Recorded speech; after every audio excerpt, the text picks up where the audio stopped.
Alright, so the first counter steering video I did was denied by YouTube because of length. So I'm going to try and get one out of the way and under their 15-minute time limit. So turning and counter steering. While I'm stopped here, you don't push down towards the ground, you push forward towards your mirrors, okay? So counter steering is basically doing the opposite of what you want to do. So, for instance, if I want the bike to lean towards the right, I'm going to pull the left hand grip. I'm going to pull it towards me, and that's your counter steering. I'm going to pull the left hand grip, and the bike will lean to the right. Okay.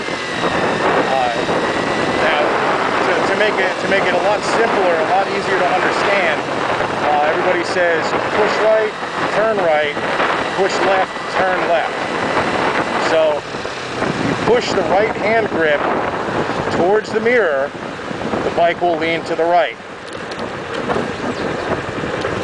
If you push the left hand grip towards the left mirror, towards the front of the bike, your bike will lean to the left.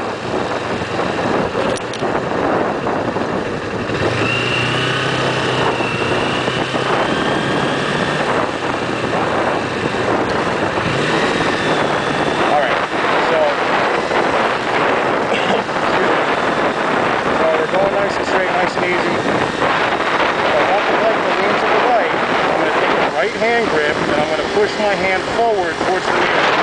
Here's my left hand on the bike. So I'm just going to take my right hand and push it forward towards the mirror. Bike leans towards the right. Take my right hand. If I take my left hand and push it to the left, it's to the left. Now, get over here real fast. Now, just so you can understand the physics of it, you're on two gyroscopes. You have your back wheel, which is always pushing forward, and your front wheel, which turns.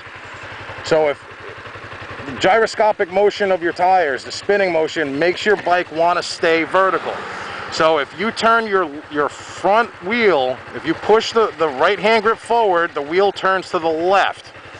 Now the back wheel still wants to go forward, so it pushes through the bike, and that's what gives you the right turn.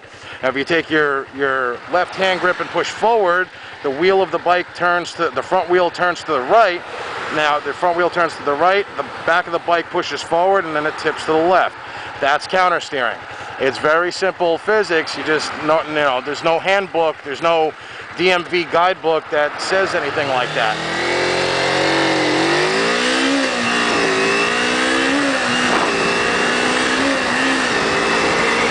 So counter steering is very simple. You're going to use it every single time you turn.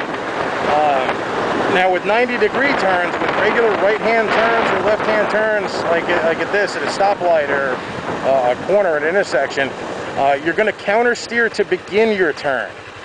Now what I mean by that is you're going to begin to counter steer, and once you're going to counter steer to the left, when the bike will start to lean to the right. When the bike starts to lean, you turn the wheel to the right, and then you continue your turn. You continue your progression around the turn. The only difficult part of turning a motorcycle is the leaning. You have to get comfortable leaning your bike. Especially if you're a big guy like I am, you feel very top heavy, and leery that you're gonna slide out or low side or just lose traction and lose it, dump the bike. But there's I think it's somewhere in the order of 3 or 4 times the force of gravity on a horizontal plane that'll cause you to lose traction. It's like 1.1 G's of force. So it's a lot of horizontal force you would need to lose traction on your tires. Especially if you have street bike tires or racing tires. I mean, racing tires you see on Speed Channel or whichever. Those hold up. Those can hold a bike on the track until I think it's 1.2 G's of force. So it's not that much more, but it's enough to keep them. So the other thing is that when you're turning, try to counterbalance your turn. So if you're turning with the bike, you want to take your left foot and push down on the foot pedal. And you don't have to stand up. It's not like you're going over a pothole or a big speed bump or something. You just want to get that downward momentum to pick up a little bit of extra traction on your turn. Again, it doesn't have to be substantial. You don't have to stand up. You don't have to consciously think about it. Just as I'm making this right-hand bend, I'm just putting a little bit of pressure on my left foot, and it just gives me a little bit of downward thrust to give me a little bit better traction on the road. Is it a necessity? No, probably not. But does it hurt?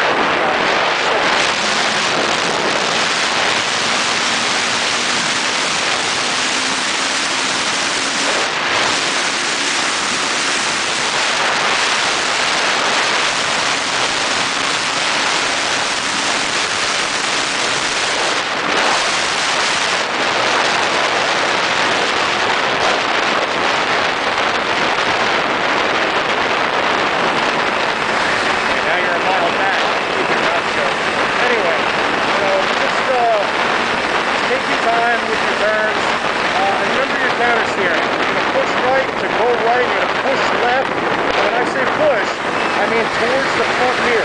Push the handlebar. And I'm pushing down hard on my left hand, and then going over. I take a little bit of motion, I push forward, and the whole bike flips. So you got plenty of momentum to do what you need to do, and alright, yeah, I'll make this right turn here. It's going to be a nice slow right turn. Fourth gear, third gear, second gear. Okay, great. So I'm going to counter steer left. The bike tilts, and now I turn into it. And now you accelerate through the apex. So when you're approaching the turn, you want to brake. You brake going into the turn. When you hit the apex of the turn, which is the part where you're about halfway through the turn, the closest part you are to the curb, to what you're turning around, or turning around, what you're making your turn around. Once you do that, once you hit the middle of your apex, once you hit the point where you're mostly through the turn, you're gonna go ahead and accelerate through the turn. Don't accelerate into the turn, but accelerate through the turn. And also don't decelerate during braking. Your bike gets a lot more traction. Your suspension grips better. It pushes down into the pavement, and you get better traction if you stay at the same speed or if you accelerate through the turn. So don't decelerate through the turn. You brake going into the apex. Once you hit the apex, you accelerate through. So I hope that helps somebody out there. Be safe. Okay, bye.